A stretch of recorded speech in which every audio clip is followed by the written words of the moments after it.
Hi, everybody. It's Mark Rushton of markrushton.com. It is Friday, March 12th, 2021. And done with the day job a little early. Got to work this weekend a little bit, so accounting for that in my time. It's time to make a video now. And I'm going to talk about two topics. One topic, two topics.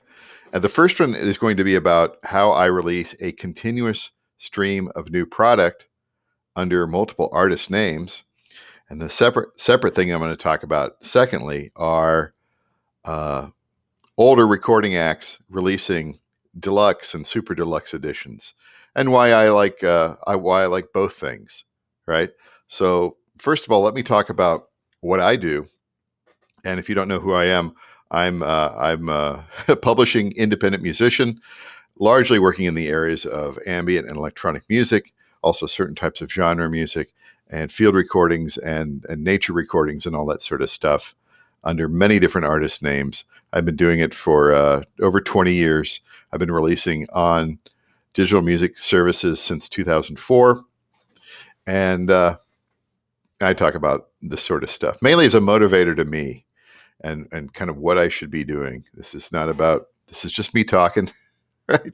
There's no advice here. This is just me kind of rambling or whatever.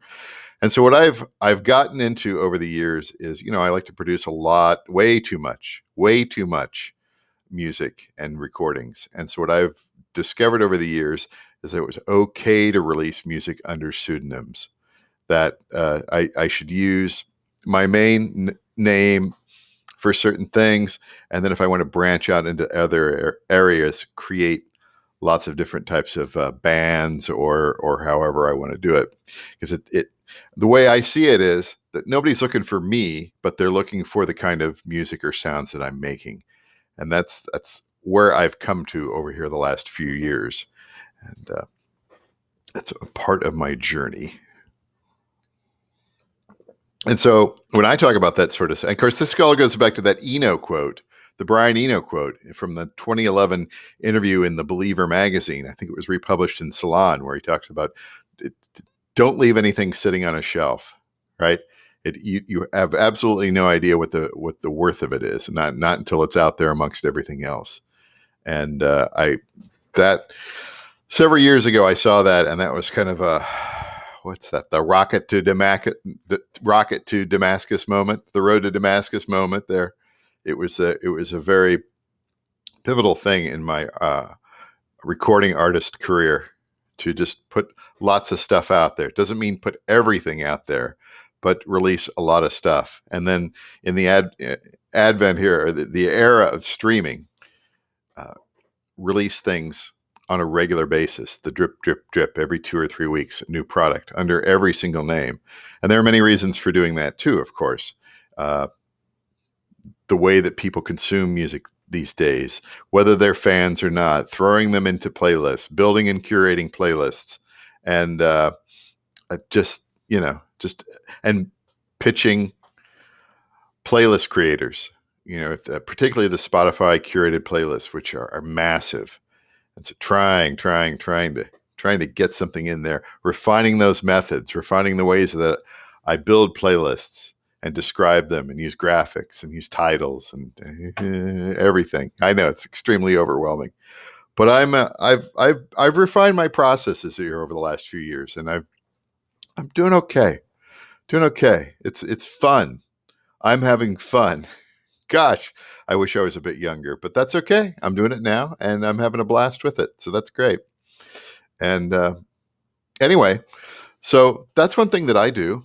I started giving myself, a few years ago, I started giving myself permission, particularly like my older music that I made back in the aughts, back in 01 to 09. And I made like a ton of music. I released a bunch too, but I would release an album a year or whatever. But I had all these other tracks, which some of them were actually quite good, but they didn't fit in stylistically with this album or that album or whatever. And then I forgot about them. They're on a hard drive, they're on a flash drive. And then, here it is 15, 20 years later. And what do you do with it, right? Put it out there. Doesn't do anything sitting on a hard drive, a flash drive, a shelf, whatever. You free yourself from all your excuses for not releasing it. You can put it out under a different name. people are not necessarily looking for you or that title or that band. They're looking for that type of music. Try to build that together either with like-minded content so that people can enjoy it. So that's sort of my rant there as far as what I'm doing. And but then there's this other thing that's been going on here in the streaming era, and we've seen this over the years with it started in the vinyl era where you would get these uh, re-release packages, the deluxe editions, and now the super deluxe editions. And it's much easier on the streaming side to do this sort of stuff than, throw it in a multi album box set that you can charge $300 for on vinyl, right?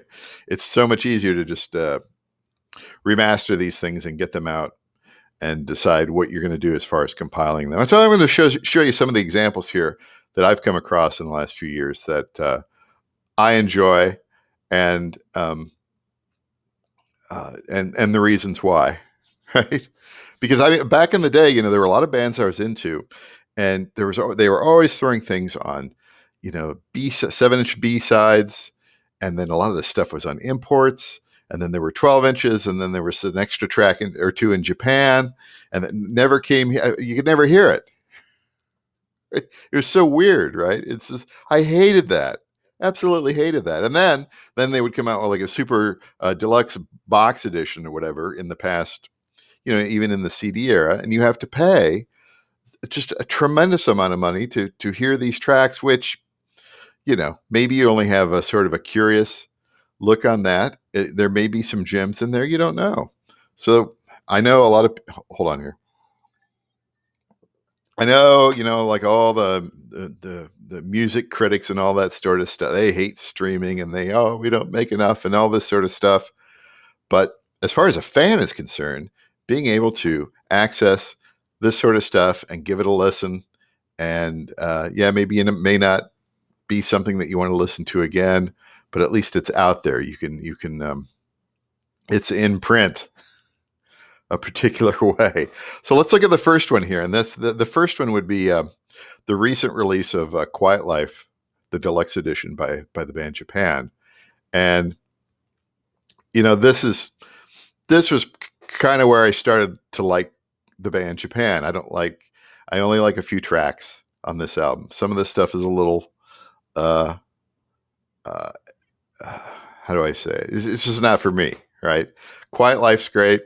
In Vogue's pretty good. All Tomorrow's Parties is fantastic. I've always loved their cover of it. Just brilliant. And certain remixes of European Sun, and of course Life in Tokyo, the one that he made with Giorgio Moroder, very, very good. I even I Second That Emotion. I think he did a very, very good job on that. And then there's one down here. Well, okay, so you've got all these tracks. You originally had the album, and it was whatever. Was it 8 tracks? Yeah, it was 8 songs, right? And look at what we've added. They've added this up to it, 42 tracks. But a lot of this here is this Live at Budokan, and oh my God, apparently, from what I read, the Live at Budokan, there were a few tracks that were released either like on an EP or somewhere. I can't remember whether it was like Japan only or it was something that was it's been out there. And then so for this edition of Quiet Life, they decided to add the entire set. But the thing about this is, gosh, this is for like hardcore fans only, because these recordings, it sounds like it was recorded in the back of the stadium on somebody's cheap cassette recorder with a Radio Shack microphone. Oh my God, it's bad. The recording quality is terrible. It's pretty bad. But you can hear them playing, and you just you listen. The band was pretty tight. Mick Karn, fantastic. But just overall, as far as enjoying like a different version of it or a live version of it, this is definitely, just the little Walkman with the cheapy, if that, right? But nice to have.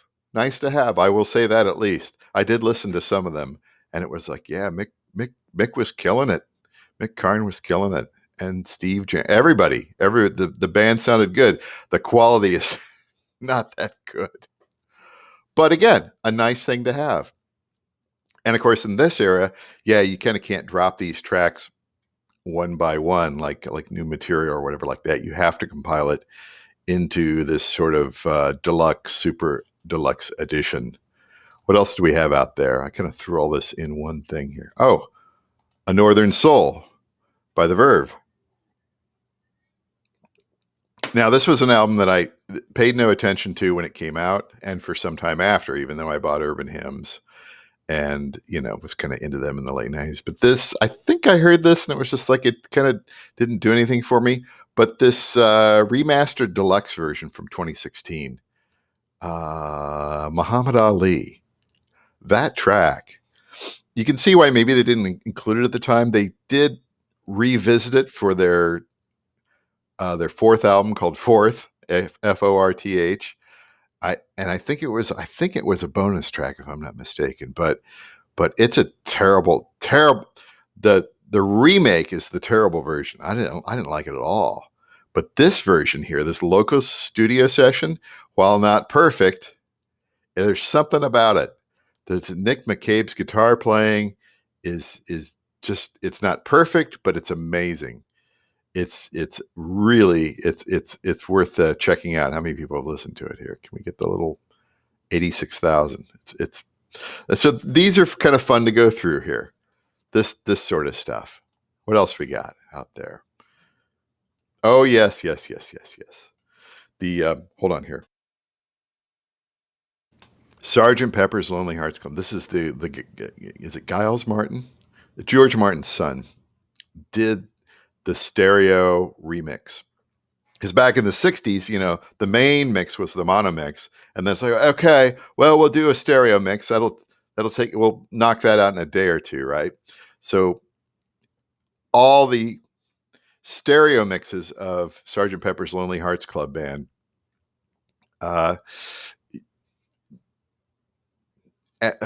you got to hear this one.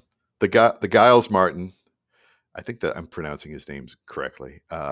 It's a whole brand new album, and I absolutely love it. The stereo mix is beautiful, absolutely beautiful. All of these tracks, it makes some new tracks, and it doesn't make them that different, but it really, the stereo separation is just find a nice pair of headphones, nice pair of semi-expensive. These aren't that expensive, but the Grados are fantastic. And listen to them. You'll okay, I get it now, right? And then of course you go into the super deluxe edition. You've got Strawberry Fields Forever, Take 26. Of course, I bought the anthology discs when they came out in the 90s, and Ann and I wore those out in the car. Even the one where they were laughing all through the song because they're stoned. And it's just look how long this goes on. How many tracks is this here? So you got 13, 31, 46, 65 tracks. Lucy in the Sky with My Diamonds, original mono mix, number 11. Oh, it just never. Oh, this must be the original mix down here, so you can kind of compare on the same album. That is interesting. Or maybe that's the mono. Well, we don't have the booklet and the cards anymore. That's one thing I do miss about the album era is you don't have extra stuff to read, a booklet or anything like that. You're just like, here's the music. Here's a sort of a small graphic about the size of a postage stamp, right? Like that. Oh yeah, 60. I could have looked up here. 65 songs, 3 hours, 23 minutes. But again, I love this sort of stuff. Going back and listening to this because this is one of the few remixes that didn't mess with my musical memory of this particular set of music. I thought it was a huge advance, and it didn't ruin my perception of the old album. In fact, I just kind of want to listen to this from now on, right? What's the next one?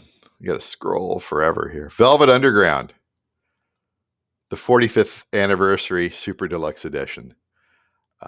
This is another kind of like that, where you've got the closet mixes, the mono versions, and then you've got all these 2014 mixes. You have live albums here, and it just goes on and on and on. Love that sort of stuff. And of course, Velvet Underground and bands like that sort of stuff gets traded forever. So why not put it out, right? Why not have these absolutely enormous 65 songs, 5 hours and 21 minutes? Why not make the fans happy? Put that stuff out. I suppose it does. You have to get to a point, a limit, But hey, if we're releasing that live at Budokan, somebody recorded it in the back on the cheap cassette or the semi-warped. If we're releasing that, well, why not? Do I have one more? I got one more here. I think we got one more, yeah. And that is the 2016 version of New Gold Dream by Simple Minds. So you get the original album, and then you get all these extended versions, dub versions. You didn't buy those 12-inch singles? Well, now you have the German 12-inch remix with drums. Instrumental touch tape magazine version. Wow, that's digging deep, man. That's digging deep. I wonder if the Beatles are going to do that with like all their Christmas EPs and stuff like that. Their fan EPs. I wonder if that's out there anywhere. That might actually be out there. I'm not quite sure. And then you've got the Peel sessions, the other BBC sessions with David Jensen, Kid Jensen, right? And full duration version. This is just like a fan's dream, right? But all that other stuff, I mean, you couldn't today. It's just things are different, We don't have the B side. We don't have necessarily the 12-inch mix. There's just you come out with a single and you've got a million different mixes in there. That sort of thing does come out today. I think New Order has been doing that with their recent stuff, because I keep getting different remixes of Be a Rebel in my release radar, and so that's kind of nice. That's kind of a drip. Oh, I like Steven's T34 remix, but the other ones, whatever. I throw my favorites into a playlist or whatever. So anyway, there you go. It's sort of two different ways to release music these days. In my case, drip. Every 2 or 3 weeks, something new, something to get pitched out there. Lots of different names. That's the numbers game. And it's also, my obsession with publishing. I'm addicted to publishing, right? I guess there are worse things I could be addicted to, right? And then, of course, legacy bands out there coming out with deluxe and super deluxe editions and making the fans happy. And isn't that what's important? Just to making people, listeners, fans, making them happy, having a discovery. I know it's kind of like a weird sort of. It's almost like crate digging, except that I can sample it right. What's wrong with that? I would have loved that.